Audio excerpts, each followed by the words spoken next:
Assalamualaikum warahmatullahi wabarakatuh. Bismillahirrahmanirrahim. Alhamdulillahi rabbil alamin. Wassalatu wassalamu ala syarafil anbiya wal mursalin. Habibina maulana qudwatina uswatina sayyidina Muhammadin wa ala alihi wa sahbihi ajma'in. Subhanaka la ilma lana illa ma 'allamtana innaka antal alimul hakim. Wala haula wala quwwata illa billahil aliyyil azim. Yang kita muliakan tuan pengurusi majlis kita pada malam ini, seterusnya yang kita kasihi seluruh sah kepimpinan ahli jawatan kuasa Masjid Kampung Mesah, para imam, para bilal, hadirin hadirat tetamu Allah sekalian. Kita ucapkan syukur kepada Allah sekali lagi pada malam ini kita diizinkan Allah berada di dalam majlis ilmu. Mudah-mudahan diberkati, mudah-mudahan dirahmati. Semoga apa yang kita lakukan ini ditulis dalam buku amal kita sebagai amal soleh yang memberi kebaikan untuk hidup kita di dalam dunia dan menjadi saham kemenangan bagi kita semua pada hari kita dibawa bertemu dengan Allah beramai-ramai di Yaumul Mahsyar nanti insya-Allah. Jadi untuk ceramah jemputan ni saya tazkirah lebih kurang setengah jam. Selebihnya kita menjawab soalan. Siapa yang nak tanya soalan boleh tulislah buat bagi ke depan. An Aisyah radhiyallahu anhu qalat qala Rasulullah sallallahu alaihi wasallam idza akala ahadukum ta'ama falyakul bismillah fa in nasiya fi awwalihi falyakul bismillah fi awwalihi wa akhirih atau kama qala. Rawahu Tirmizi. Sebuah hadis yang diriwayatkan daripada Aisyah radhiyallahu anha, isteri Rasulullah sallallahu alaihi wasallam. Nabi sallallahu alaihi wasallam pernah bersabda, apabila salah seorang kamu makan, maka katalah bismillah. Dan jika dia lupa berkata bismillah pada awalnya, maka katalah bismillah fi awalihi wa akhirih. Hadis ini diriwayatkan oleh Imam Tirmizi dan beberapa imam-imam hadis yang lain dengan lafaz yang berlebih kurang dengannya. Mudah-mudahan Allah beri kesempatan kepada kita pada malam ini untuk dapat mengambil manfaat kefahaman, kalau tidak banyak sedikit daripada hadis yang telah dibacakan tadi. Didatangkan atau dibangkit, diutuskan ke nabi-nabi dan rasul-rasul kepada manusia ialah untuk membetulkan kehidupan manusia, bukan untuk mengajar semua benda, tapi nak membetulkan perkara yang belum betul, sama ada dari segi akidah ataupun dari segi kehidupan syariat, dan menunjukkan apa yang lebih baik untuk dilakukan oleh manusia. Bukan semua benda Nabi SAW ajar kita. Perkara yang semua orang tahu, maka tidak diajar.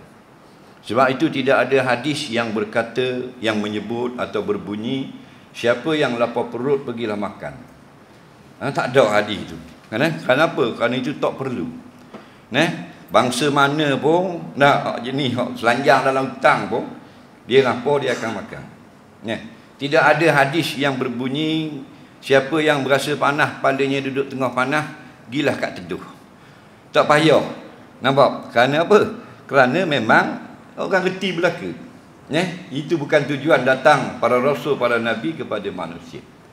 Tetapi datangnya mereka, para nabi dan rasul, untuk melengkapkan apa yang kurang lengkap dalam kehidupan kita, menyempurnakan akhlak yang baik. Sebab tu kalau makan, Nabi tak tegur, tak larang, kata makan makan buah jangan makan ikan jangan makan, tak ada. Tapi bila kita makan, dia ajar. Kerana apa? Bila kita makan, ada kalanya kita makan tu tak betul.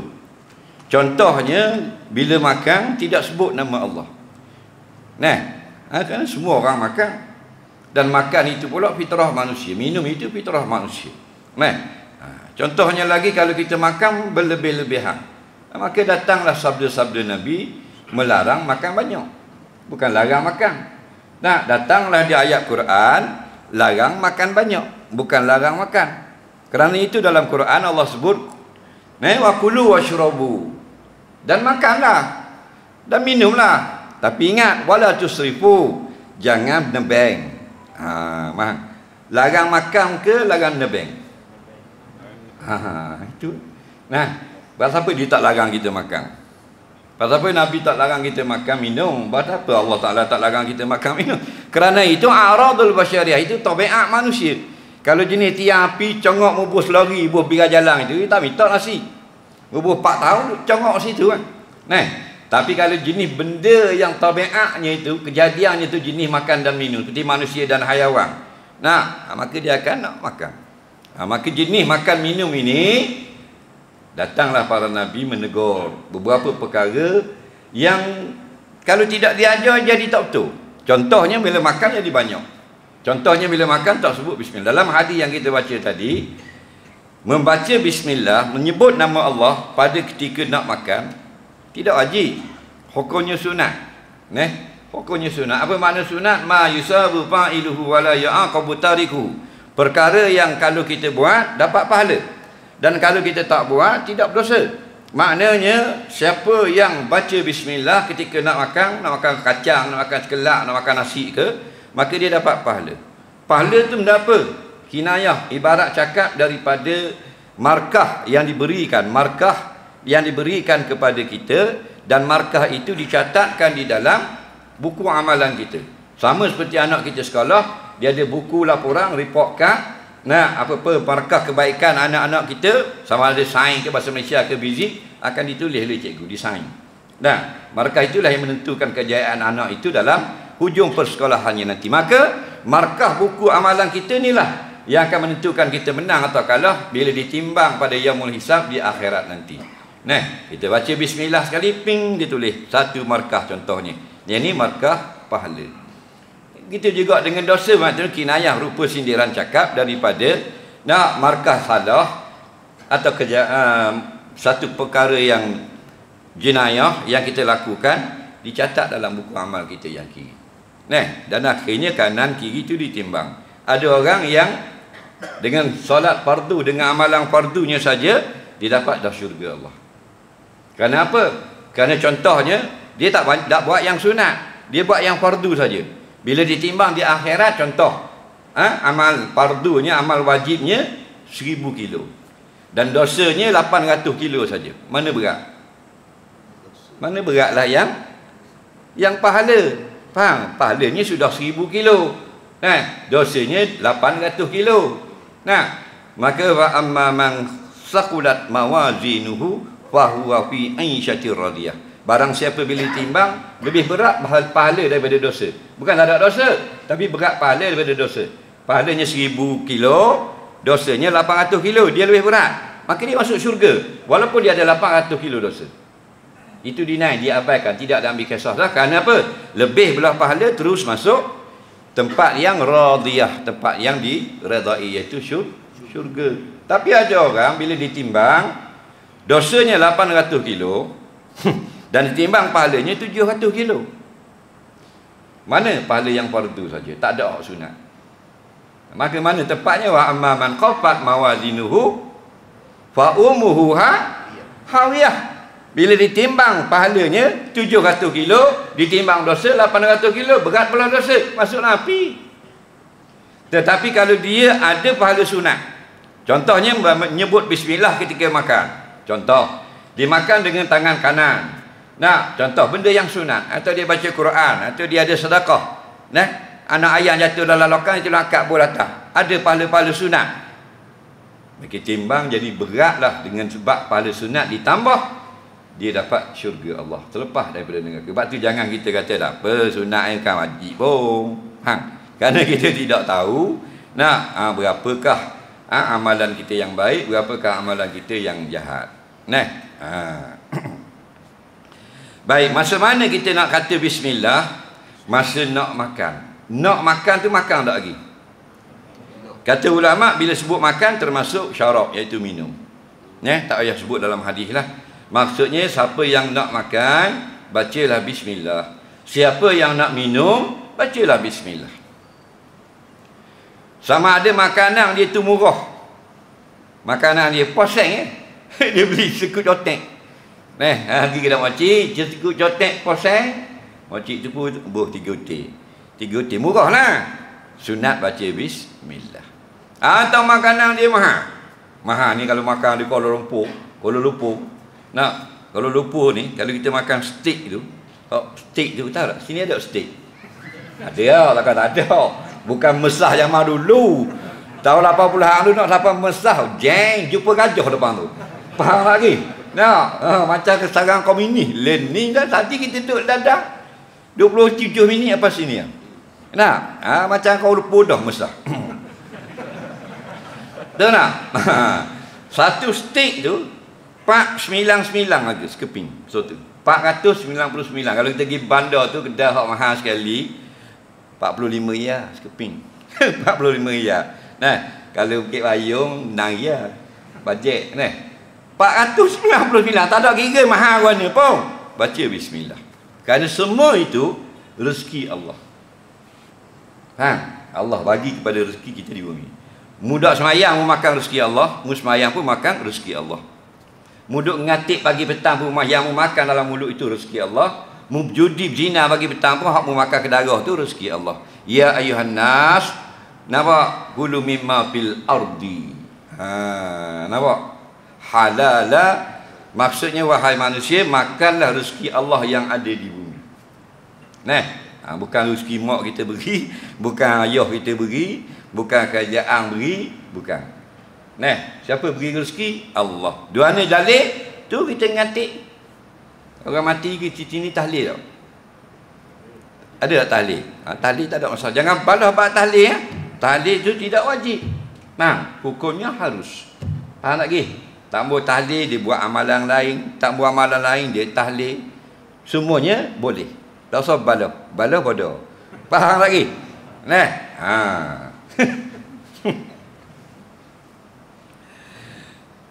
Baik, takat mana kita nak kata?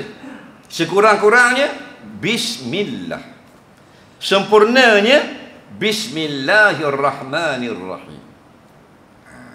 Nampak? Kenapa? Bukan makan saja, semua benda yang bukan benda-benda haram. Kalau kita tak kata bismillah pada permulaan, kurang keberkatan. Kita nak naik motosikal tak kata bismillah, nak jalan nak naik bas tak kata bismillah. Kita nak apa benda lagi, nak melih ayam tak kata bismillah. Kita nak pergi akad barang tak kata bismillah, nak pakai baju tak kata bismillah. Kurang berkat. Bukan dosa, kurang barakah. Barakah tu kenapa? Barakah tu ziyadatul khair. Bertambahnya kebajikan ke arah akhirat. Nampak? Sebab ada hadis yang lain Nabi sebut kullu amrin zibalin la yubda'u fihi bi bismillahirrahmanirrahim fahuwa abtar. Setiap perkara yang mu nak buat, perkara itu bukan perkara yang haram, tapi mu tak kata bismillah pada permulaan. Mu start nukang tu tak mula dengan bismillah. Mu start gaus mi tu mu tak kata bismillah. Mu start pasal mozek bagi tadi mu tak kata bismillah. Kurang berkat. Maknanya bila mu dapat gaji mu pasal mozek itu, nampak benda mu kurang berdapat belanja kepada akhirat. Kenapa mu tak mula dengan bismillah? Perbuatan mu tu kurang barakah dah. Termasuk dengan pendapatan mu dapat hujung bulan ini. Kita nak berkat. Kita nak berkat, rumah ada dah. Orang kata uruk ada rumah, orang mesah ada rumah. Orang sini ada motosikal, kereta, ada belakang. Orang di Ukraine ada kereta. Di Rusia dah kita sama kau. Tapi kita nak barakah. Bila barakah, walaupun gaji kita kecil, walaupun kerja kita biasa-biasa saja, tapi akan ada benda-benda yang ke akhirat. Kita akan jadi mudah nak bersedekah. Kita tak akan jadi kedekut. Kita tak jadi bakhil. Kenapa? Kerana ada keberkatan dalam pekerjaan kita. Betul, kerja pas main, tapi berkat 2 kali haji. 2 kali haji dah. Pada apa semeng ni? Bos dia kalau lupa tu. Contoh dah. Kalau tak ada berkat, dah pergi Mekah. Pergi Hong Kong dengan Jepun. Faham? Nampak? Padahal gaji 40,000. Ni 1,400 2 kali siapa Mekah. Itu ziyadatul khair, bertambah kebajikan. Jadi sekurang-kurang kita nak makan nasi, bismillah kata. Cuma kita muhasabah diri kita. Kita kata tak masa nak makan? Kata juga sekali, tapi banyak tak kata lah. Faham lagi? Dah. Nampak? Tengok pada piyah semua. Beli di Turki piyah. Tapi makan macam lembu. Nampak? Sini ada lembu tak? Lembu cuci tengok masih di mula-mula makan rupuk. Dia kata tak bismillah? Dah kita tak kata tak? Adik-adik dia. Tapi bukan orang mesah lah, orang matang. Nampak? Sini lebih kurang tu juga. Benda tu kecil saja, tapi kita sudah seperti datang. Nampak tak? Padahal turun ayat Quran, turun Nabi, hadis Muslim, hadis Bukhari, Abu Daud, Tirmizi, Nasai, Ibnu Majah, Dailami, dah Musnad Syafi'i, Musnad Hanafi, berpuluh ribu hadis. Makan pun macam buruk. Bismillah, dengan nama Allah. Nampak? Kata ulama-ulama bahan nahu, dia kata tu takluk dia tu maksudnya atabarraku, aku mengambil berkat dengan menyebut nama Allah aku makan. Kerana siapa? Kerana dia Allah yang menjadikan aku. Bukan jadikan aku saja, dijadikan kita pula hidayah kepada iman dan Islam. Apa kata kalau kita orang Mesir sekarang beragama Majusi dari awal kita? Tahu tak? Apa kata kalau kita sekarang semua ni Yahudi, jeng-jeng kita? Tiba-tiba Allah dah lawi muka comel, tubuh sehat pula. Orang lain bahan kopi, kita tak. Tak baca juga bismillah. Koru lah kita ni.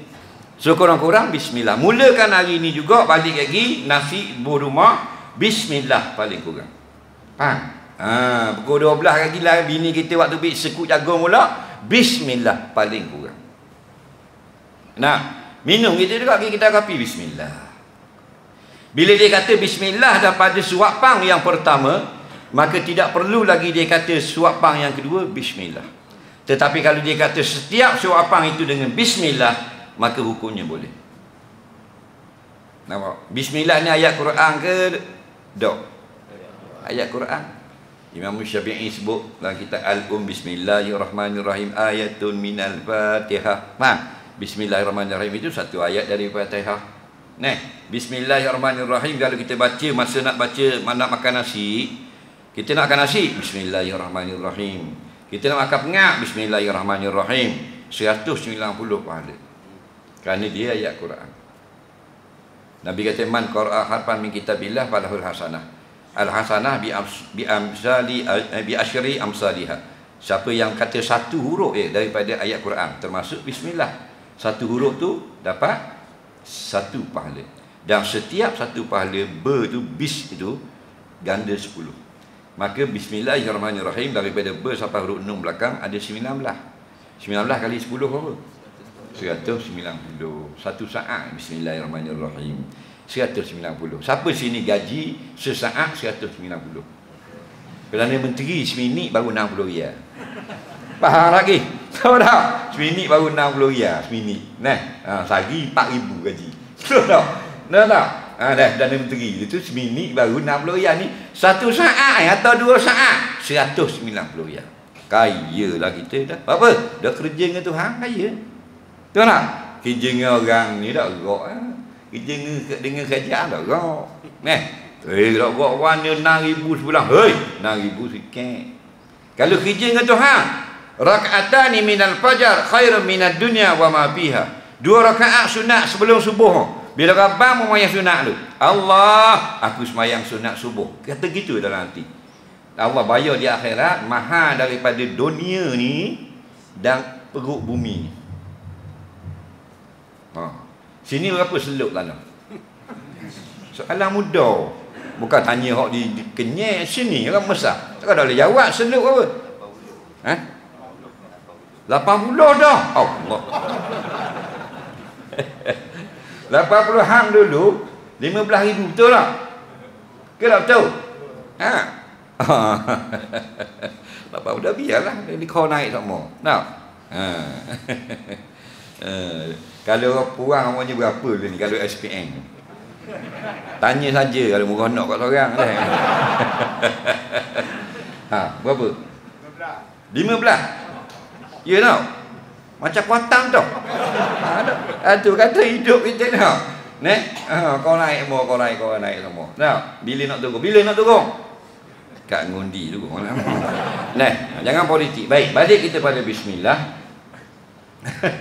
19 huruf bismillahirrahmanirrahim, 190 pahala. Nah, bayangkan kalau kita baca Fatihah sekali dalam semayang, rakaat subuh 1, rakaat kedua 1, 2 rakaat 2 kali Fatihah. Sekali Fatihah 1560 pahala. 2 kali Fatihah kira sendiri. Nampak? Itu baru disebut pahala. Kemudian pula menarik keredaan Allah. Allah suka sangat kalau kita nak buat benda-benda, sebut nama dia. Lepas tu dalam hadis ni kata Nabi sebut, iza akala ahadukum ta'ama, apabila salah seorang kamu atau kamu semua anda lah nak makan atau nak minum, falyakul, maka hendaklah dia berkata bismillah paling kurang. Dalam kitab-kitab syarah hadis lebih sempurna bismillahirrahmanirrahim. Tapi kurang-kurang bismillah. Tapi kalau bismi saja tak dapat pahala. Dia tidak masuk dalam tasmiyah, dalam menyebut nama Allah. Dia nak makan nasi, bismi. Warna sebut bismi. Dia untuk guru aku. Bukan bismillah. Tu cak ayam. Ada orang dia nak tak bersama dengan orang. Dia nak pelik. Orang lain bismillah, dia bismi. Jadi orang nampak bisa kan? Betul tak? Dia tak boleh keredaan Allah, syurga-syurga tak betul dia. Dia nak nampak bisa. Waktu dia minta ke Tok Imam, minta doa sikit, kita nak apa nak baca doa apa sembahyang. Tok Imam pun tak nak tulis panjang-panjang. Tulis hak pendek-pendek lah. Rabbana atina fid dunya hasanah wa fil akhirati hasanah wa qina azabannar. Doa tu molek dah ayat Quran. Minta molek dunia, molek akhirat, selamat dari masuk neraka. Dia tak buat doa gini, hok bunyi pelik sikit dia. Pasal dia nak baca tu, nak suruh dengar pelik jadi hebat. Ada orang nyakit gitu? Ada. Tak keberat tapi tak ramal lah. Sekapun ada sekau dua. Kalau ramal jeng. Dia tambah keadaan Allah, tambah kerana sungguh ikhlas, bukan. Dia nak orang dengar pelik, orang kata bisa. Nak orang dia dah bisa nak. Kalau mu nak bisa, jadi udah terus sela. Lagi jadi orang. Tahu tak? Itu terus sela. Terus sela yang main kalau dia patut kaki tak bila, kalau dah ICU tahlil. Dia tak ada main bubur plastik, bubur minyak tau. Kalau tidak ICU tahlil. Itu baru bisa. Dia kata minta zikir gua ni. Saya nak zikir. Hok bila kita zikir banyak buat apa? Batu kita cerelong gelah cok. Dia rela sebut zikir 50,000 kali. Apa? Kalau sebut 50,000 kali, kali kita cerelong, kita tenung gelah, pecah gelah. Dia nak tu. Kalau mu nak pecah gelas, tak payah zikir, mu ambil cukur, kapok pecah dulu. Kan senang. Ni 50,000 kali pap jelek. Belum tentu pecah. Jangan jadi manusia lagu tu. Bismillah sekurang-kurang. Bismillahirrahmanirrahim. Dengan nama Allah, atabarraku, aku mengambil berkat. Kalau jenis minum. Kalau jenis kita nak tolak kereta, nak akak barang, bismillah, asta'inu. Hati kita, aku minta pertolonganmu. Kerana Allah yang Rahman lagi Rahim, yang bersifat sangat murah, lagi pula sangat kasih sayang. Jadi bila kita makan, kita dah ingat kata bismillah. Tengah-tengah makan 5-6 surat dah. Kalau minum air tinggal paruh dah gelas, Allah dah ingat baca bismillah. Maka Nabi sebut dia, fa inna siya fi awwalihi, jika seseorang itu terlupa baca bismillah pada awal, falyakul, maka kata begini, bismillahi fi awwalihi wa akhirihi. Kata gitu. Dengan nama Allah pada awal dan pada akhir. Tengah makan nasi boleh kata. Walaupun tinggal sesuatu yang tidak sunat kata licin. Tak katalah. Pertengahan. Faham lagi? Tengah-tengah. Maksud tengah-tengah ni, Nasi ada lagi, air ada lagi. Bukan bayar dah sampai tamu tu bismillah fi awalihi wa akhirihi. Ada dah. Masa tengah makan tadi dah ingat baca permulaan, pada pertengahan atau hujung boleh lagi. Ingat tak? Kalau kita awal dah ingat bismillah, sebutlah bismillah fi awalihi wa akhirihi. Dengan nama Allah. Nah, keberkatan itu pada awal, keberkatan itu juga sampai ke penghujungnya. Nah, kerana apa? Kerana ada hadis yang lain, bila kita tak sebut bismillah, syaitan makan dengan kita. Bila minum air tak sebut bismillah, syaitan minum bersama. Bijak makan dengan syaitan. Nah, kita sahur makan dengan YB, makan dengan raja sahur tau. Makan dengan dia, makan dengan bintang filem, pelakon-pelakon terkenal sahur dia tau. Ni makan dengan syaitan nak padang. Lah, boleh gitu lah. Siapa tak baca bismillah, syaitan makan dengan dia. Malam kat pergi balik, bubur lauk sedap ke tak sedap ke, sikit ke banyak, tidak penghuni rumah itu tak kata bismillah, syaitan makan sama. Kerana syaitan setiap kali kita nak makan, dia akan hitar di tikar atau lubang-lubang pintu. Dia tengok rumah yang tak kata bismillah, syaitan pun panggil kawan-kawan ni, WhatsApp dia ramai-ramai, rumah ni habis serbu makan. Begitu juga kalau kita masuk dalam rumah, kita balik rumah, ada orang dalam, kita tak kata nama Allah, maka syaitan akan tumpang tidur rumah tu sampai esok, baru dia terbit. Syaitan ni maksudnya jin kafir. Siapa yang nak tahunya? Allah dan Rasul. Kita tak usah sembang. Faham lagi? Kerana syaitan ini makhluk alam ghaib. Syaitan, malaikat, semua ni makhluk alam ghaib. Tak dan dengan panca indera kita. Kena ada nas, ayat Quran atau hadis. Nampak? Dalam hadis yang diriwayatkan daripada Jabir radhiyallahu anhu, Nabi sallallahu alaihi wasallam sebut, "Iza dakhala ar-rajulu manzilahu fa dzakara Allah 'inda dukhulihi wa 'inda ta'amihi qala asy-syaitan la mabita lakum wa la asya'a aw kama qala." Apabila seorang itu masuk ke dalam rumahnya, lalu dia pun berkata menyebut nama Allah seperti bismillah, dia masuk dalam rumah. Dan dia kata juga, sebut juga nama Allah pada ketika makannya. Bila dia masuk dalam rumah, dia kata bismillah. Dia nak makan, dia kata bismillah. Qala syaitan akan kata, tidak ada tempat bermalam kita di rumah ini, dan kita tidak ada makan malam di rumah ini. Maksudnya rumah ini kita tak boleh tumpang tidur, dan makanan di rumah ini kita tak boleh tumpang makan. Jelas lagi ya. Jadi kalau kita masuk tidak baca bismillah, tak sebut nama Allah, syaitan masuk tak bermalam. Jadi dalam kehidupan kita selama ini, banyak tidur dengan syaitan ke tak? Faham lagi? Tu lah. Sebab apa? Sebab kita diri. Kita ajak dia masuk, dan kita ajak pun dia pula. Dah mudah baca bismillah, sama dengan ajak. Faham lagi? Lepas tu kita jadi berak muka.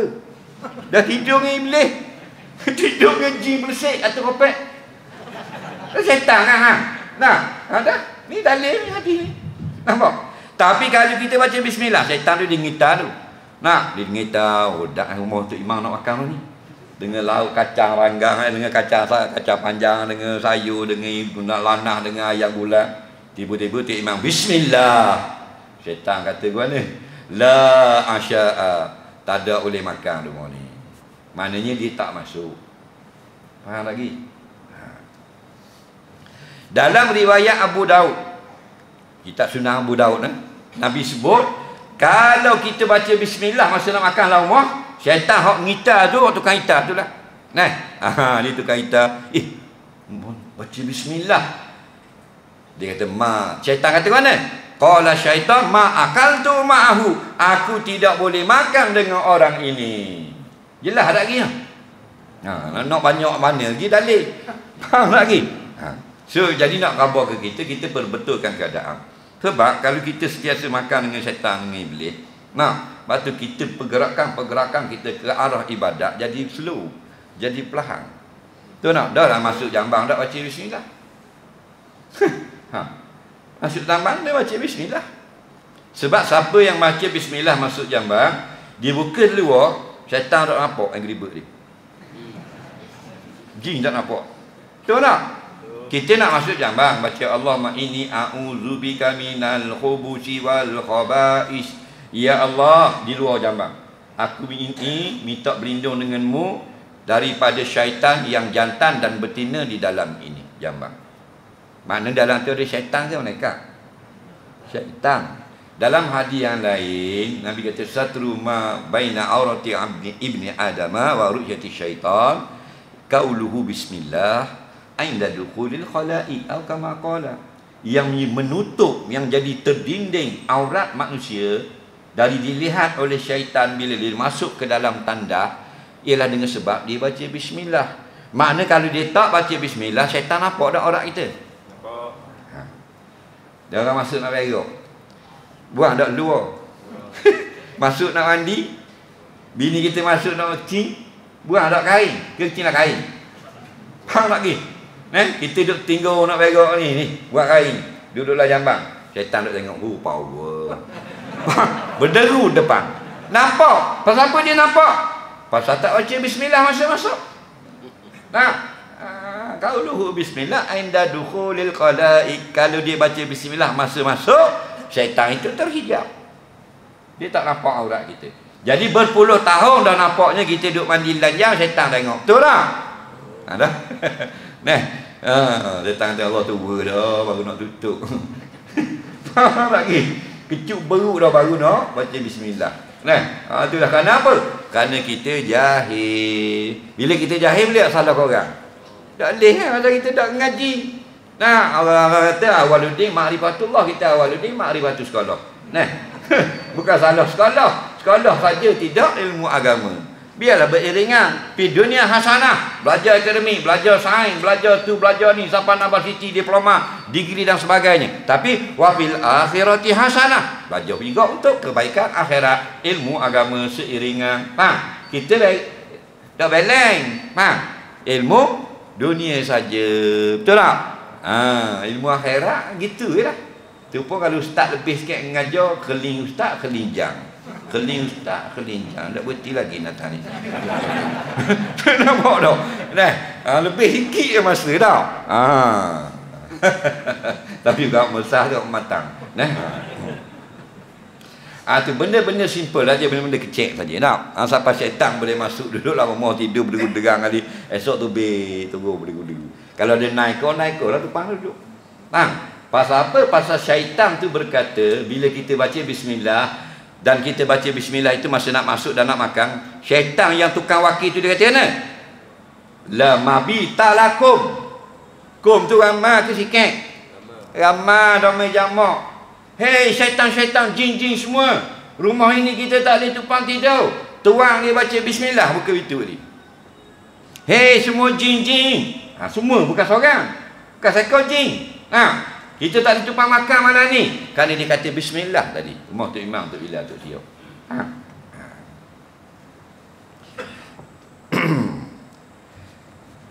Jadi bismillah ini ada kalanya wajib. Mana? Dalam solat. Itu wajib. Kerana apa? Baca bismillah. Nabi kata la salata liman lam yaqra bi Fatihatil kitab atau kama qala. Tak sah sembahyang yang tidak dibacakan dalam sembahyang itu Fatihah. Fatihah itu ada 7 ayat. Ayat pertama Bismillahirrahmanirrahim.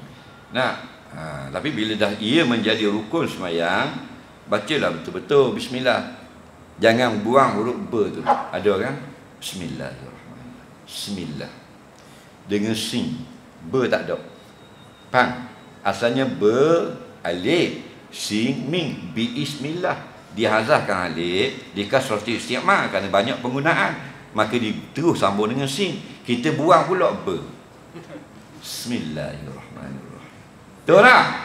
Allahu Akbar. Bismillahirrahmanirrahim. Mana ber?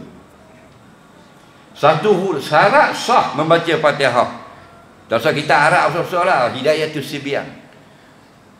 Nampak? Tuan Nasir Hussein Kedah, ulama Kedah. Hidayatus Sibyan. Syarat sah membaca Fatihah menyebut ke semua hurufnya 156. Ber tu yang nombor 1. Waladhdallin nun belakang yang ke 156. Ada 156 huruf. Faham? Bismillahirrahmanirrahim. Alhamdulillahirabbil alamin sampai waladhdallin 156 kena sebut. Dah kita buang dah mula-mula. Bismillahirrahmanirrahim. Itu masalahnya ulama, bukan kita nak munah sembahyang kita. Dia nak pesan kita nak suruh molek. Faham? Kalau Allah terima tak ada masalah. Bismillah pun. Takut-takut tidak betul. Bila tidak betul tidak dikira qiraatul Fatihah. Nah. Baca belajar masa muda. Faham lagi? Bukan tak boleh belajar masa tua. Sebab masa muda ini lebih cepat takak, lebih cepat faham, lebih kuat ingatan. Batu universiti dah ambil orang umur 120. Faham lagi? Nampak? Nak minta kerja pilot berapa umur? 86. Dah ambil dah. Takutlah reti mata-mata dah ingat. Bawa tengah bawa terbang tengah tinggi, mental anda dah ingat. Tak tekan, bahan tanah habis 400 orang jemaah haji belakang. Mati dia seorang tak apa. Itu ilmu tu penting. Tapi kita bila nak mari dengar patching. Patching. Pension bahasa Perancis. Maksudnya dihalau dari pejabat. Bahasa kasar lah. Bahasa lembut bersara. Bahasa kasar dihalau dari pejabat. Apa? Kalau kerja lagi pun orang noh pejabat. Faham lagi? Nampak tak? Hak tu tinggal ni salah, hak tu dah ingat dah. Barang lama macam kereta lah. Kereta Batu Sagar tahun 85 terbit. Dato' Mahathir resmi, Tun Mahathir tu resmi. Ingat tak? Sohor masing-masing beli Batu Sagar 17,000 ke apa itu. Balik di rumah dak buang supik tu, supik plastik crossing tu 3 bulan ada lagi. Sohornya. Leni je tengok Batu Sagar. Kau tahun 80-an. Siapa kata pit light? Tekan naik wiper. Faham lagi? Tekan sagna jadi tubi air depan. Faham lagi? Macam kita gitulah. Ujung-ujung dah. Baru nak bagi dengar. 62 mah padu ain. Faham? Belajar tajwid. Siapa dekat apa kat surah dah? Kau nak balik mula. Mana balik mula? Tinggal gigi. Gigi dah bawa. Faham? Gigi dah ingat bawa. Payah nak ngaji tajwid. Jadi masih ada gigi, buat benda lain. Tak? Dia kata tu guru baca muka surat 2, dia muka surat 22. Tunjuk juga. Tu nak muda. Kemah ni tadu. Comel dengan semayang ni, dengan baca Quran dan sebagainya. Tapi tak apalah. InsyaAllah kita umur tua lah. Asal belum mati sudah. Ightanim khamsan qabla khamsin. Rebut 5 perkara sebelum datang 5 perkara. Antaranya ialah hayataka qabla mautik.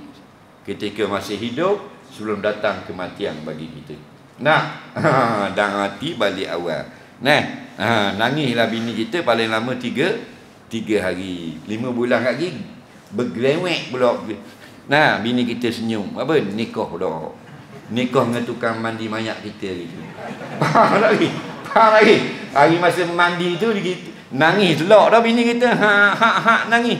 2 hari tak makan ke darah.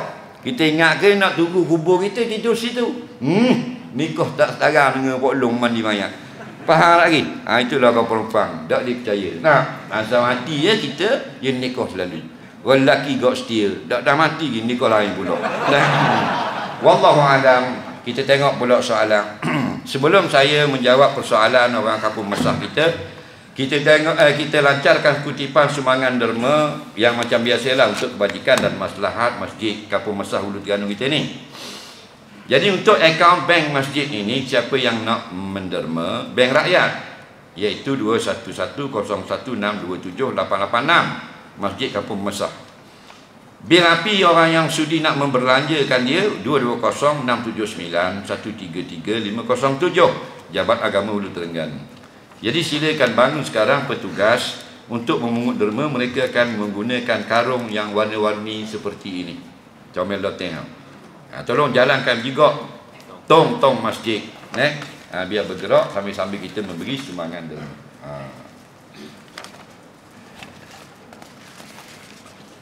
Comel tarik ni. Wak gerak tong. Jangan awak tidur. Ni kutip derma.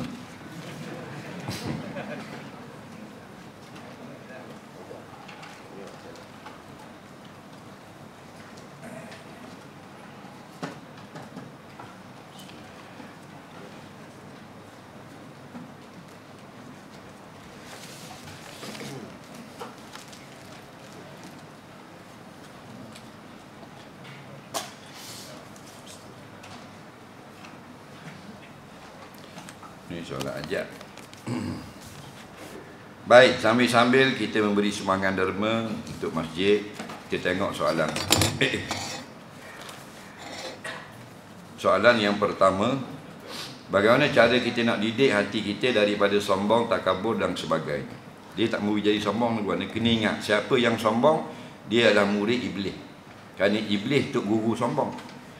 Wa iz qulna lil malaikati isjudu li adama fasajadu. Ingatlah kisah ketika Allah menyuruh semua penduduk di langit yang diketuai oleh malaikat supaya memberi hormat kepada Nabi Adam ketika Nabi Adam dicipta. Maka semua penduduk di langit yang dipimpin oleh malaikat itu memberikan hormat. Illa iblis aba. Malaikat iblis dia enggan, dia tak mau. Apa? Wastakbara. Kerana dia merasa sombong. Nampak? Jadi siapa sombong? Anak buah iblis. Tak ada kira siapa-siapa. Mu teku ke, menguang ke, ni ke, megak ke, orang kampung ke. Tak kira. Raja ke, rakyat ke, menteri ke, orang jelata. Sombong, anak buah iblis. Faham? Dan siapa yang ada sombong, kena ingatlah. Maka dia tak dapat masuk syurga. Kerana apa? Kerana Nabi sebut, la yadkhul jannata man kana fi qalbihi misqala dzarratin min kibrin. Tidak akan dapat masuk ke dalam syurga siapa yang ada dalam hatinya seberat semut saja perasaan sombong. Itu obat ni. Nah, yang kedua kita kena ingat asal kita. Kita nak sombong boleh, tapi kena tengok asal kita. Asal kita mana? Antum min Adam wa Adamu min turab. Kamu daripada Nabi Adam, Nabi Adam daripada tanah. Dan kalau tanah nak sombong dia, bukan kita buat daripada beliang, daripada zamrud, daripada mutiara dak, daripada tanah. Tanah ni makna benda hina. Faham? Sebab tu kalau benda kotor-kotor, mak dia kata waktu tanah. Kotor ni, waktu tanah. Dia kata buah tak kampung, dak, waktu tanah. Kerana apa? Benda kotor. Anak dia buat naik kereta buruk-buruk atau rumah. Mak dia kata kan waktu tanah. Mana tanah tu benda hina, benda hak tak pakai waktu tanah. Dan kejadian kita ini daripada air mani. Air mani tu apa maksudnya? Maksudnya hina. Hina mana? Dah air mani. Benda tu mustaqzarah, benda yang orang tengok, kotor. Itulah kita. Dah nak lebih apa? Siapa sini bukan daripada air mani? Dia daripada air Pepsi. Ada? Tak ada. Boleh tahan kira saya boleh sambang apa? Saya daripada air Pepsi. Dah apa boleh tahan nak sambang? Dah air mani. Faham? Apakah mungkin manusia atau Nabi melihat malaikat dalam keadaan sedar? Jawabnya ya. Manusia selain Nabi pernah melihat malaikat, dan Nabi pun pernah melihat malaikat. Cuma malaikat ini Nabi SAW melihat malaikat rupa asal. Adapun para sahabat melihat malaikat atas rupa tasyabuh, kerana malaikat itu boleh menjadi atas rupa manusia bila dia datang pada manusia. Banyak dalam hadis, antaranya malaikat Jibril mari mengajar tentang iman, Islam dan ihsan. Tanya rukun iman, rukun Islam, pakai jubah putih dengan serba putih comel lateng. Sahabat tengok belaka. Bila habis dia pun pergi. Bila pergi Nabi kata tahu tak siapa tadi? Tak tahu. Allah dan Rasul lebih tahu. Itulah malaikat Jibril datang kepada kamu mengajar iman dan Islam. Kejut habis sahabat. tapi atas rupa manusia. Atas rupa asalnya malaikat ini bersayap, dan Nabi pernah melihat Jibril. Nah, kata ulama-ulama 2 kali. Nah, Jibril malaikat yang paling besar, ada 600 sayap. Kalau burung 2 sayap kiri kanan, 600. Faham lagi? Jadi hak pernah tengok rupa asal ialah nabi-nabi, termasuk Nabi kita Muhammad sallallahu alaihi wasallam. Ada tak kemungkinan lain daripada zaman sahabat? Orang di zaman kita umpamanya nampak malaikat? Tidak mustahil. Kalau Allah nak lihat, maka kita nampak. Faham? Cuma kita jangan nak reka. Tu pocong bahan malaikat. Faham lagi? Nah.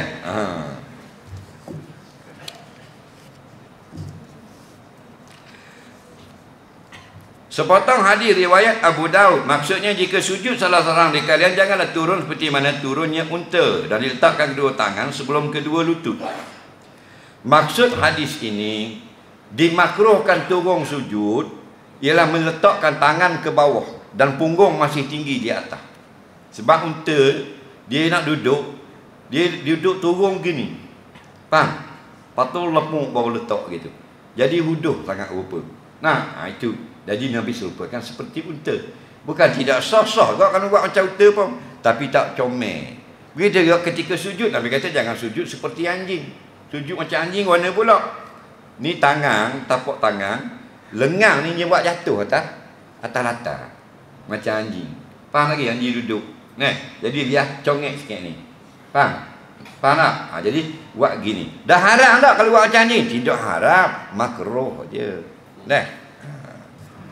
Dah kalau orang tua, mana? Dia tak boleh nak letak lutut dulu. Dia kena letak tangan dulu. Tak ada masalah, dia orang uzur. Faham? Soalan seterusnya.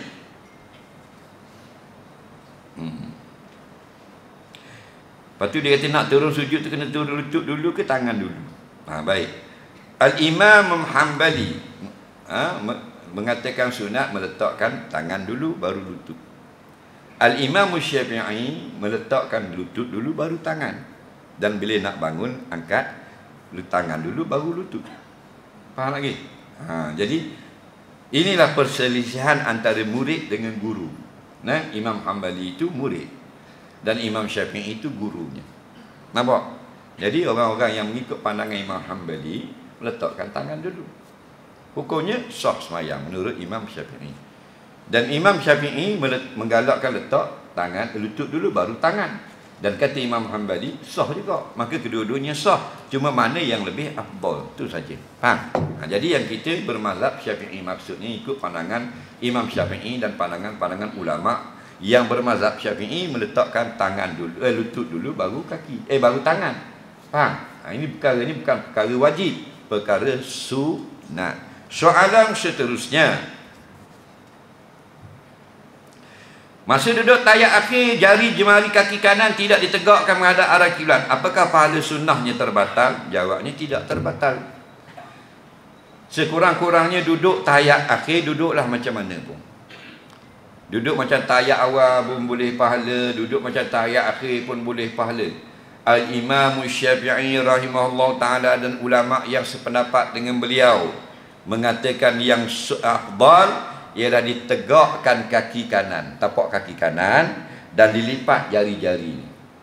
Bukan wajib Yang wajib tegak kaki ke tapak kaki dan lipat ialah ketika sujud. Faham? Masa sujud. Ni bukan masa sujud, masa duduk. Ingat tak? Masa duduk tahiyat akhir, duduk tahiyat awal, duduk antara dua sujud, duduk istirahat sebelum berdiri. Faham? Boleh duduk macam mana pun. Maksudnya boleh duduk macam tahiyat awal, boleh duduk macam tahiyat akhir. Nah, cuma dalam mazhab Syafi'i dan ulama-ulama yang mengikut beliau, masa kita duduk tahiyat awal, duduk antara dua sujud, dan duduk istirahat. Tidaklah macam duduk tahiyat akhir. Kerana duduk tahiyat akhir itu di atas lantai, namanya tawaruk. Kaki kiri buat keluar ke bawah peti kanan, tapak kaki kanan ditegakkan begitu. Faham? Jadi dalam duduk tahiyat akhir sunat lipat. Jika dia tidak sunat lipat, dia tetap mendapat sunnah duduk tahiyat akhir. Cuma kekurangan afdal kerana perbuatannya ada satu yang kurang. iaitu tidak ditegakkan jari. Faham? Ada orang tak boleh tegakkan jari masa duduk tayat awal dan tayat akhir, sakit, maka dia pun dijatuhkan begini. Hukumnya harus. Faham lagi? Soalan seterusnya, apakah hukum ziarah kubur laki-laki dan perempuan? Apakah hukum ziarah kubur Nabi laki-laki dan perempuan? Apakah hukum perempuan haid ziarah kubur? Baik. Hukum ziarah kubur boleh laki-laki dan boleh perempuan. Cuma orang perempuan itu ada ulama yang mengatakan makruh ziarah kubur. Dan ada yang mengatakan harus, tapi tidaklah dengan berulang-ulang. Jadi orang laki-laki, dia punya sunat dia itu umum. Maksudnya, dia nak pergi pagi, petang, siang, malam pun dibolehkan orang laki-laki. Adapun orang perempuan, dia terhad. Faham lagi? Maksudnya, bila dia pergi ke kubur, dia kena jaga adab sebagai seorang muslimah, dan dia tidak duduk lama di kubur, dan tidak pergi terlampau kerap. Itu anjuran ulama. Kenapa? Kerana orang perempuan pun berhajat kepada ingat kepada akhirat. Nabi kata zurul kubura fa innaha tuzakirul akhirah. Ziarahlah kamu semua akan kubur, kerana ziarah kubur itu mengingatkan kepada akhirat. Maka orang perempuan pun nak ingat akhirat. Dia nak tengok kubur mak dia, ayah dia. Jadi tentang perempuan pergi ke kubur itu boleh, tapi dengan kawalan. Maksudnya janganlah macam orang lelaki duduk lama-lama di kubur. Nak pergi ziarah sekejap, berdoa, baca Quran dan balik. Soalan seterusnya, dah kalau pergi kubur Nabi, laki-laki dan perempuan sunat ziarah kubur Nabi. Nampak? Dia tak sama dengan ziarah kubur kalau begitu ke perempuan yang haid pergi ke kubur, boleh atau tidak? Boleh. Lepas tu kena dengar baik-baik bila orang mari ngajar. Dia kata bab perempuan, larangan ke atas perempuan yang haid. Kita dengar molek. Yang pertama, nak dilarang semayang. Yang kedua, bawah. Yang ketiga, sujud syukur. Yang keempat, sujud tilawah. Yang kelima, berpuasa. Yang keenam, duduk di dalam masjid, berhenti di dalam masjid. Yang ketujuh, persetubuhan. Yang kedelapan, membaca Quran. Yang kesembilan, membawa Quran. Ada tak sebut pergi ke kubur? Ada tak? Tak ada. Boleh lagi. Soalan seterusnya, isteri kematian suami 4 bulan 10 hari telah bermula dan isteri tak boleh keluar kecuali darurah. Apa makna darurah itu Ustaz? Baik, isteri ni mati suami. Bila mati suami, dia kena beredah dan berihdad. Beredah menahan diri, berihdad berkabung. Maksudnya dalam keadaan bersedih, tidak berlawa-lawa, tidak berwangi, tidak berias, dan tidak berjalan ke sana kemari. Lama mana? 4 bulan 10 hari. Ya tarabbasna bi anfusihinna arba'ata asyhurin wa asyra. Mereka mestilah beredah selama 4 bulan dan 10 hari. Sebulan ada 30, contoh, kali 4 120, campur 10 130. Bilakah habis edahnya? Hari ke 131. Baik. Dia tak boleh lah pergi berjalan sana kemari, tak boleh. Melainkan darurah. Apa makna darurah di situ? Maksudnya darurah, perkara yang dia mesti kena keluar. Contoh, dia sebatang kara. Ada anak-anak nak beri makan, kerjanya dapat duit harian, jual di pasar atau sayur, contohnya. Dia tidak ada wang simpanan untuk makan macam dalam edah. Maka dia terpaksa pergi ke pasar jual kakung, contoh. Dapat RM10 boleh belanja itu, maka harus. Itu darurah namanya. Contoh. Yang kedua, sakit, rebah dalam bilik air, gelecoh sendiri ni, maka nak pergi rumah orang buruk, nak masuk balik ni pasal sakit ni, atau nak pergi hospital cabut gigi, takkan mari cabut di rumah. Maka dia gitu kerana sakit, maka boleh. Itu darurah. Tapi balik dari hospital, terus balik mesah. Jangan lalu keluar turuk, lama tak main panglosa. Ni main panglosa pula haram. Terus balik kerana sudah dah keperluan tadi. Itu darurah. Apa lagi darurah? Ular sawa masuk lama 5 ekor. Boleh dah tu baik. Faham lagi? Apa lagi darurah? Rumah terbakar. Bomba kata keluar tak boleh. Ustaz kata haram keluar. Mampulah mu sekolah tu. Nampak tak? Itu boleh dah rumah terbakar. Nah. Jadi orang jual ikan, dia tak masuk rumah. Dia sampai kat itu pagar. Kita tak ada orang nak ambil ikan. Faham tak? Jadi kita kata sakut pagar boleh tak? Boleh nak sakut pagar dah. Kalau tak boleh, nak bayar, boleh pergi ambil je. Nampak? Dibolehkan. Yang tak boleh tu pergi main, pergi patah berturut, kita tengok jematan boleh jongek. Pergi makan bulu, temu natu, tengok orang tunang. Itu benda yang bukan darurah. Soalan seterusnya. Bolehkah melakukan ujian kesihatan doktor laki-laki perempuan? Bagaimana pula situasi nak bersalin doktor tugas laki-laki? Adakah darurah? Baik. Orang laki-laki dengan perempuan dia ada bezanya. Bila mahram dia ada kelonggaran. Bila ajnabi orang asing bukan mahram maka banyak syakatan. Antaranya ialah menyentuh dan sekalipun bukan aurat tak boleh sentuh, haram. Macam tangan perempuan bukan aurat. Mengikut satu pendapat. Dia dua pendapat. Satu pendapat semua tubuh aurat, tutup bingkai muka-muka. Pendapat yang kedua, muka dadu gelangan boleh buka. Dua-dua ni pendapat ulama benar belaka. Boleh ikut belaka. Faham lagi? Jadi walaupun tangan ni bukan aurat, orang lelaki boleh pegang. Tak boleh. Tapi doktor nak pegang lelaki boleh atau tidak? Tak boleh kau. Bolehkah doktor laki-laki memegang tangan perempuan yang bukan mahram? Tak boleh. Belajar ni boleh. Dan yang kata boleh, tak boleh. Boleh ke mana? Dan bila boleh? Itu soalan. Bila boleh? Apabila nak merawat, dia sakit. Dan kalau tidak pegang, tidak boleh. Mesti kena pegang. Baru dipanggil darurah. Faham lagi? Gitu juga dengan aurat dia. Nak tengok punggung. Pasal apa? Pasal punggung ni bahan dilitoh. Faham? Jadi naik nanoh. Contoh. Jadi doktor nak tengok. Doktor puang ada, doktor lelaki ada. Wajib doktor puang. Doktor puang tak ada, doktor lelaki. Baru dikata darurah. Faham lagi? Darah tengah tupik. Ya tak apalah, tunggu doktor puang minggu depan masuk. Bahan tanah dulu kita. Jadi asalnya tak boleh. Jadi boleh kenapa? Tidak ada doktor perempuan. Jadi boleh tak doktor, boleh tak darurah itu doktor tengok kat atas punggung ni, atas pinggang ke, katakan atas peha ke yang kena patut diular atau litah tadi. Boleh pasal nak tengok kadar mana lukanya, contoh. Tak, macam mana keadaan, parok tak parok, obat yang dia nak beri tadi atas pengajian dia. Itu baru dibolehkan. Tetapi darurah tak boleh tengok semua. Patut di binatang kat peha ni suruh buang luar semua. Haram. Kenapa?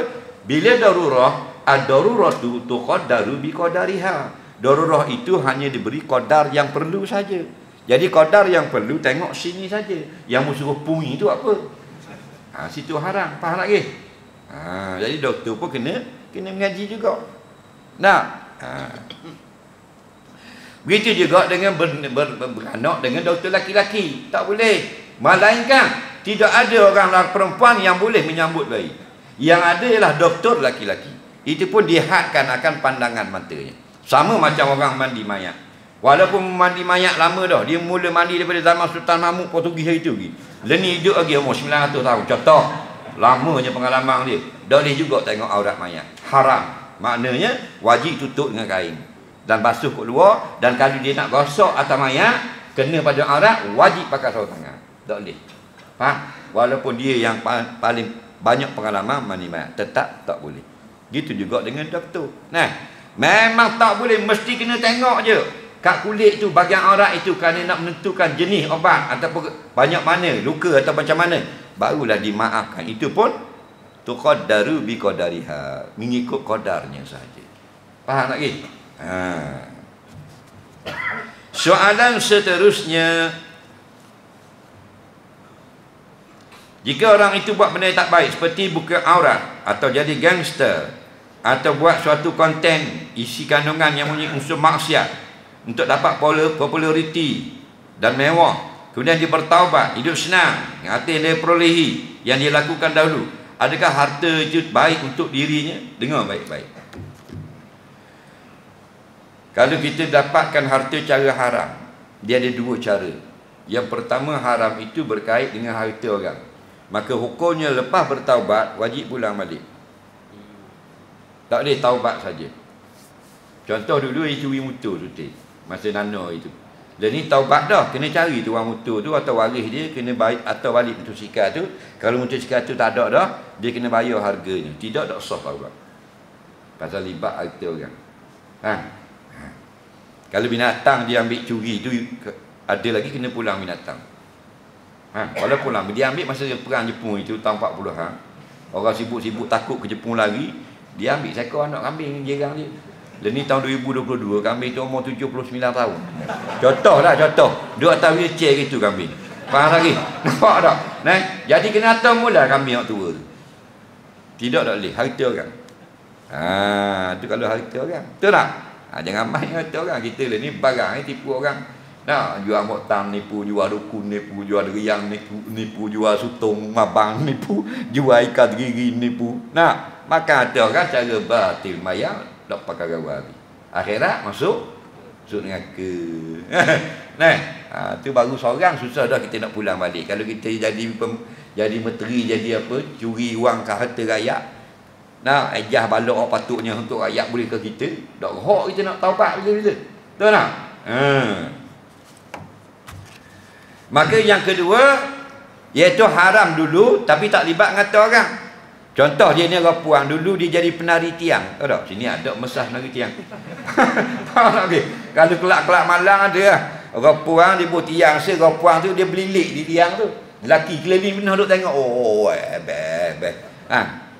Dia pakai seluar lalang dah akan sekong. Bukan pakai kana, pakai seluar lalang je duk belilik di tiang. Maka mempertontonkan badannya kepada orang, dapatlah 2,000 sebulan, 3,000. Faham? Itu dipanggil benda yang haram hartanya, tapi tak terlibat dengan harta orang. Faham tak ke? Tidak tipu orang, tak ambil tanah orang dan sebagainya. Atau dulu dia ni buat benda-benda lain lah. Contoh yang tidak libat dengan harta orang, benda haram. Maka taubatnya tidak payah nak balik-balik harta pada siapa-siapa. Cukup bertaubat dengan Allah. Faham? Jadi hartanya sekarang boleh dia gunakan, atau dia nak sedekah terpulang kepada dia. Tapi kalau libat ambil tanah orang, harta orang dan sebagainya, menipu dan sebagainya, wajib pulang balik. Soalan seterusnya, kita pergi rumah orang kenduri kahwin, kita ambil gulai, tidak bagi tahu ke tuan rumah. Dekat kenduri kahwin, kesyukuran pihak laki-laki tidak ambil duit, bagi pihak puan ambil duit. Dan saya jadi ke majlis itu majlis kesyukuran. Baik, majlis kesyukuran, jadi kita pun pergilah, ditulis majlis kesyukuran, mana dapat menantu. Faham lagi? Jadi kita pergi. Bila kita beri duit nak balik kepada tuan rumah tak ambil, tak apalah.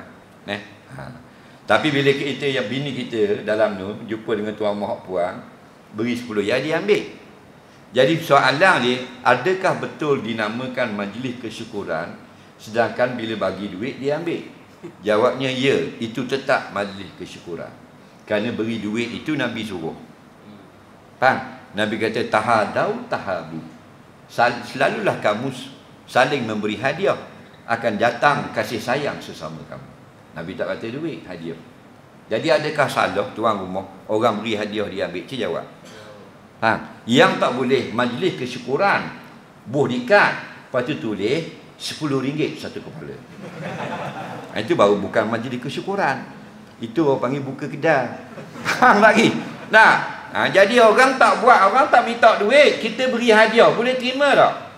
Kita ada hari jadi, kita tak khabar atau hadiah rumah belaka, tiba-tiba ada orang atau wifi, boleh makan tak? Itu maksud kena faham baik. Nak tasawuf jangan jauh sangat, dia panggil tang jauh. Tasawuf ni biar kemah molek. Jangan melampau, bukan tasawuf, tang jauh doktor panggil. Boleh ambil. Kerana apa? Nabi menerima hadiah orang beri, Nabi ambil. Jadi Nabi tak ikhlas tu mana? Jangan kata kat orang yang tak leh tuan rumah.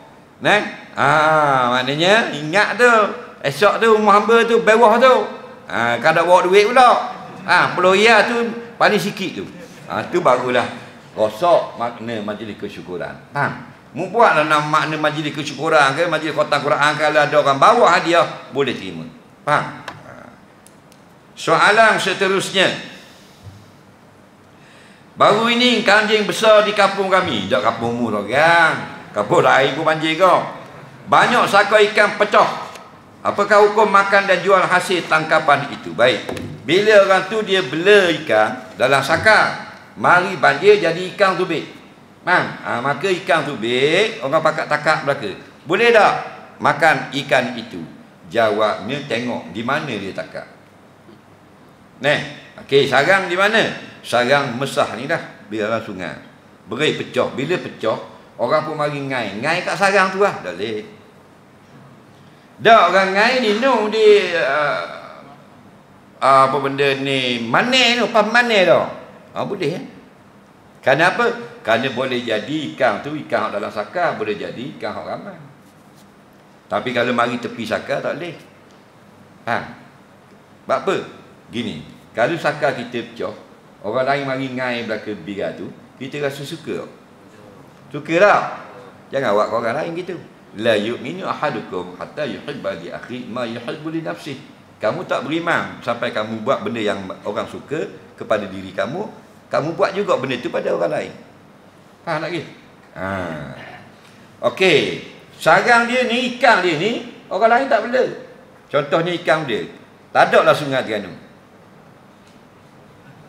Contoh, kalau kata ikan banyak lah sungai, ikan dia sini. Ikan layang. Mana ada ikan layang ni? Bengong ikan layang. Ikan layang orang isak gang tak tahu dah masuk pas sini. Ikan dia sini adalah sungai ni. Kalau kita baung. Baung kalau berang ada sini, ada bawah tu ada ikan baung. Kalau gitu tak ada masalah. Tapi kalau sini dia bela ikan yang tak ada dalam sungai Terengganu, contoh ikan kerai. Tak ada ikan kerai. Tak tahu. Alah bergerak dah. Ikan patin? Patin ada dalam sungai ni? Ada. Ada hak tak ada. Ikan tu tak ada di sungai kita ni, maka dalam kawasan tu saja ada. Maka mana-mana orang lain kalau dapat kena pulang balik ke dia. Faham lagi? Pasal dia seorang benda. Cuma kalau kita rasa meragukan, kita jauh dah daripada kolam dia. Faham tak? Boleh jadi ikan dalam sungai, boleh jadi ikan dia. So ambil lah. Sebab Nabi kata, dak ma yuri buka ila ma la yuri buka. Tinggallah apa yang meragukan kamu, ambillah yang tidak meragukan kamu. Dah tak meragukan tu pasal boleh terlemah. Faham? Ikan atas pasal tu. Soalan seterusnya.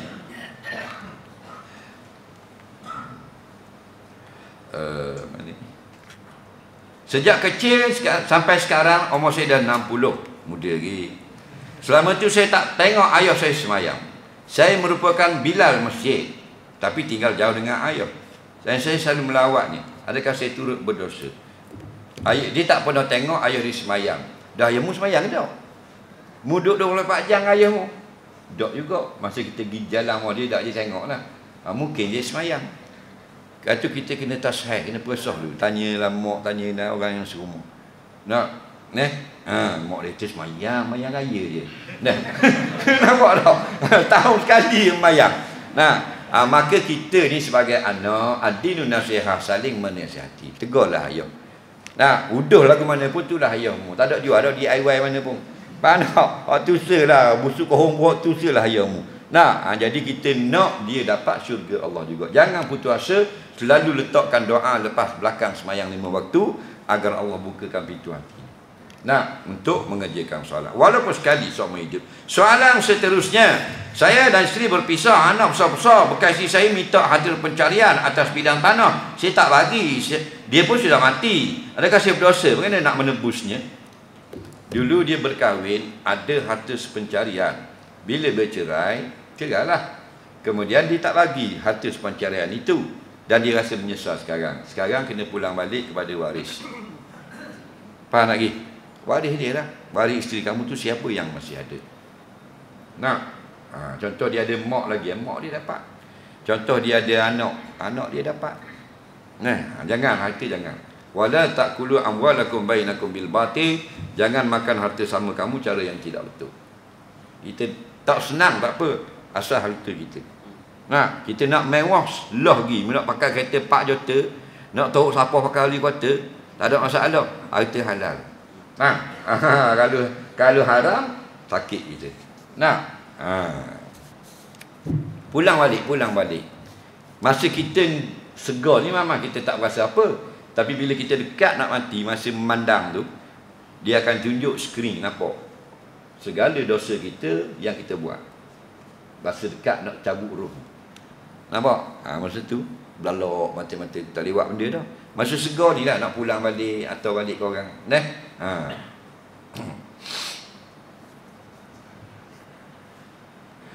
Apakah ciri-ciri orang yang melakukan syirik besar dan syirik kecil? Syirik kecil itu benda-benda yang merosakkan pahala. Contoh riak. Nampak? Talabul manzilati fi qulubin nas bi a'malil akhirah. Buat amal-amal akhirat tapi tujuan nak orang puji. Bang nak suruh orang puji bukan kerana Allah. Jadi imam baca sedap-sedap nak suruh orang kata bijak dan sebagainya. Ngajar nak suruh orang kata pandai, tidak kerana Allah. Itu panggil syirik kecil. Bukan jadi kafir tetapi tak ada pahala. Semayangnya kosong. Duduk saja nengu surah, tak ada buat benda. Nengu tak gerak. Nak balik jauh rumah. Tunggu garik selalu Tiba-tiba dengar 2-3-4 orang mari ikut belakang. Waktu ambil sebeh dulu. Subhanallah, subhanallah. Nyakit. Nyakit. Ada kat jenis lagu tu. Kadang-kadang dia buat balik dah. Kau tak nampak dah. Dalam gelap atau di rumah seorang diri. Esok kau bawa orang pula. Oh malam pula dengar dia mau. Kau 3 lebih peti gagak atak aku tengah mayang tajuk. Takong bunyi. Dia nak kau bawa peti ke kau bawa tajuk?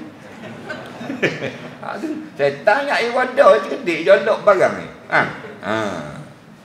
Mayang dah ni. Tulislah Facebook dan 3 rakaat. Nampak? Dapat 2 like. Kalau 5 like, print screen. Buat si kunyi. Jangan main ni. Ramai duk kejar like, kejar share ni. Nak? Buat reaction video orang ni. Dia nak ngajar seorang, tak ada orang nak dengar. Cari orang popular sikit, buat reaction apa semua. Kalau buat khabar benda yang baik, alhamdulillah boleh pahala. Ni dia nak mengapu orang apa semua. Itu semua tu kerja-kerja jahat belaka, cari piti haram belaka. Kenapa? Hubus syahri, gila masyhur. Tergila-gilakan viral masyhur. Orang yang cari kemasyhuran, Allah akan downkan dia, letak ke bawah. Biar kita nak sahur, nak popular, biar Allah yang buat. Faham lagi? Soalan seterusnya.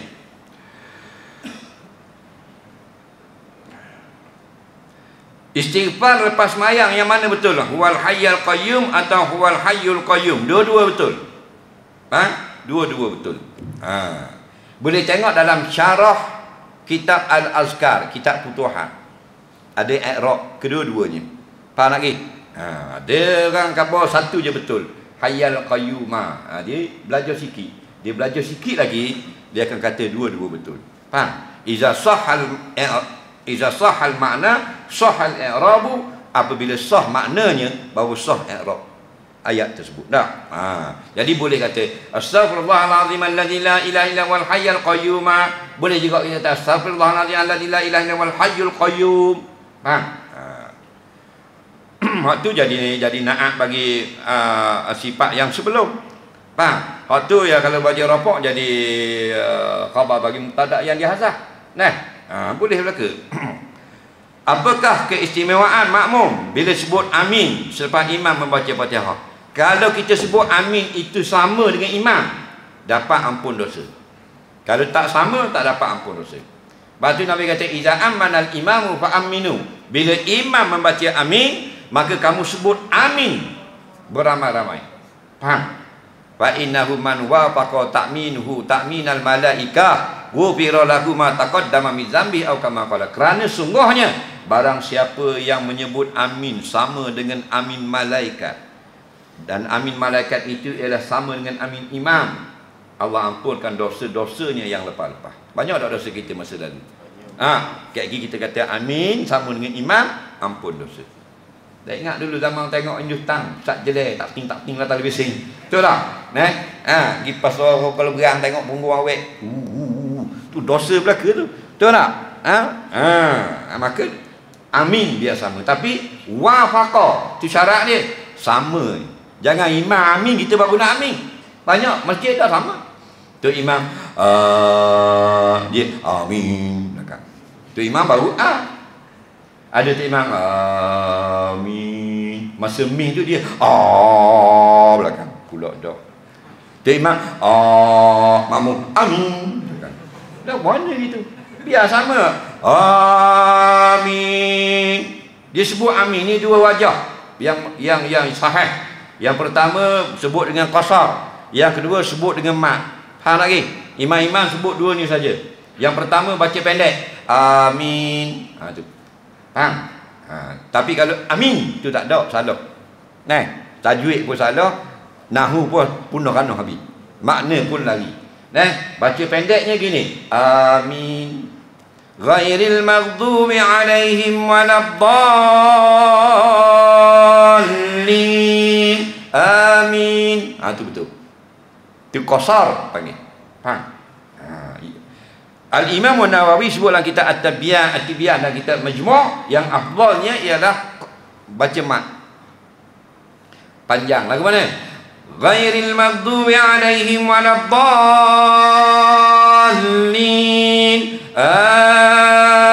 Amin. Faham? Baru mudah dengan makmum tak? Ini amin.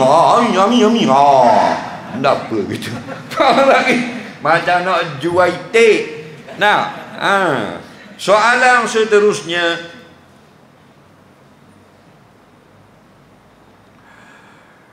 jika mati tinggal saman ekor, kena bayar tak saman itu? Tak payah bayar saman ekor. Hari itu saya dengar ustaz kata haram guna kata hidup. Kalau guna binatang hidup lain buat umpan boleh atau tidak? Binatang apa yang hidup? Binatang ada dua, muhtaram, ghairu muhtaram. Apa muhtaram? Binatang yang dia hormati syarak. Apa maknanya? Kau tak boleh suka-suka bunuh dia tanpa sebab. Binatang yang ghairu muhtaram, benda yang tidak dihormati syarak, maksudnya binatang yang boleh bunuh. Contoh, ular, kala, jeking tu, nyamuk, semut-semut yang berbisa tu boleh bunuh jadi mu nak buh upang hidup, upang dia nak buh. Upang ayam. Ke upang dia nak ngai upang hidup. Katak tak dia bunuh. Udang hidup, boleh. Pasal kita tidak sakitkan dia, kita sakut tepi pun lain. Dia pun makanan ikan, tak ada masalah. Kita ngai ikan hidup, kita ngai 3 gigi. 3 gigi tak akan cacing. Kalau nak ngai 3 gigi, dia makan kembung hijau. Panjang gitu, kalau besar-besar gitu tak akan 3 gigi. Sebab tu mahal ikan 3 gigi, 280 ekor tu. Sekatang 45 tadi tu. Seekor kalau besar gitu tu 200 setengah. Nak upang kembung hidup. Nak jalan oleh kembung. Kena wadah kita tak upang hidup, kita tak masuk mata air. Kita ikat ke benang, ibu dia ekor masuk ke benang. Faham? Dan tak makan lepas pula. Kita nak ngaikan gerong, tak ada gerong belang. Kau uluk jual. Gaji nak makan gerong belang. Pergi pasar kali minta gerong belang seekor, dak mahal 200 lebih seekor. Faham lagi? Dia ikan tu paling sedap kalau masuk gula kuning, cili api. Faham? Teras sekali. Dia makan ikan bilis. Ikan bilis kita makan tu kering, hok hidup. Hok hidup dia besar-besar gitu ikan bilis. Faham lagi? Kelak macam cermin. Jadi masuk dalam mulut dia tu, tekan keluar ke hidung, tak luka sikit pun. Hidup lain syamai. Bau bang. Itu makanan dia. Tak apa. Ni bubuh anak kucing kata orang tekok itu mampu ke. Hukumnya haram. Soalan seterusnya.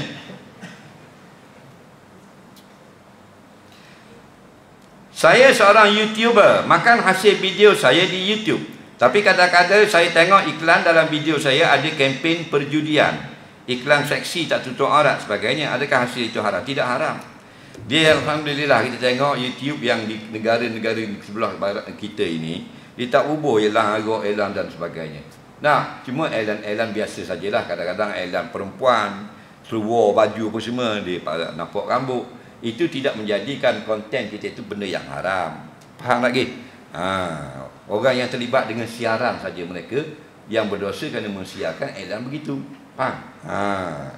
Cuma nasihat kita lah, nak jadi YouTuber, buatlah isi kandungan yang tidak haram.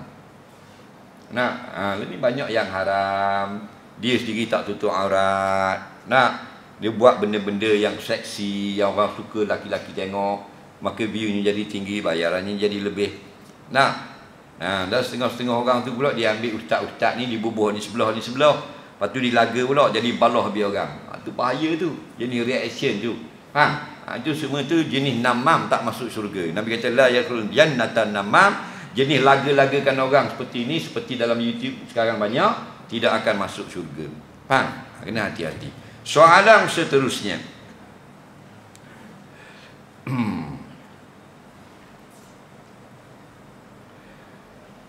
Saya nak beli handphone baru, harga asas 900, waranti setahun. Tapi jurujual tawarkan kalau nak tambah waranti jadi 2 tahun, tambah RM100 lagi. Apakah hukumnya kalau saya tambah waranti tersebut? Tak boleh. Faham lagi? Duit itu hampas belaka.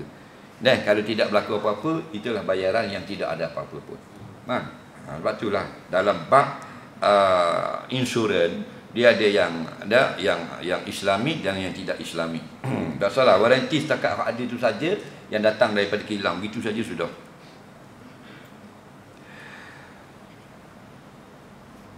Apakah hukum kita beli barang misteri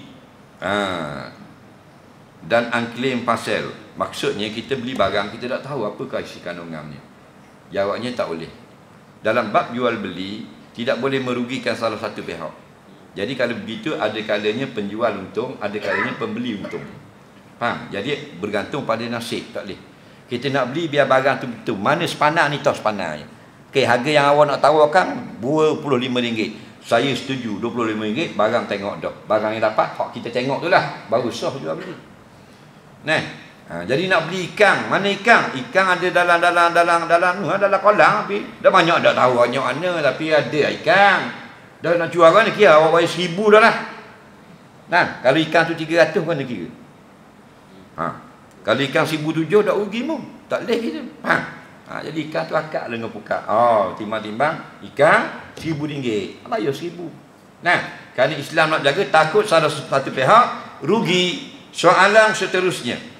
2 soalan ni, boleh balik kita.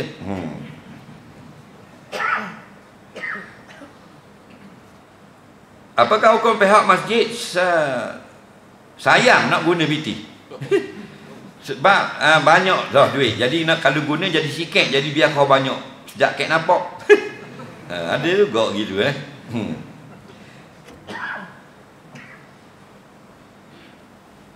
Saya ni tinggal. Saya dan isteri bersentuh rambut, adakah batal wudu? Baik, gini. Kita minta derma, orang Korea bagi derma. Apa tujuan orang beri sumbangan derma? Tujuan supaya digunakan. Nak gunakan apa benda yang kita tak ada. Okay, kita tak ada sekarang, kipas tak cukup 2. Okay, guna. Tapi kalau diberi saja tidak digunakan, maka tak boleh. Gini, bagi pihak-pihak penderma, bila dia tidak digunakan, hendaklah mengemukakan cadangan kepada pihak jawatan kuasa, biar mereka tahu apa yang mereka patut buat. Kalau begitu kita perlukan, kadang-kadang dia orang tak sedar kita perlukan sesuatu. Sebab itulah kena ada selalu perbincangan antara AJK masjid dengan ahli Korea. Kerana ahli Korea ni walaupun mereka tidak ada jawatan, mereka dikira sebagai penyumbang. Faham lagi? Ada penyumbang yang kita tahu, ada penyumbang backstage, kita tak nampak. Masuk akaun saja 200-300 sebulan.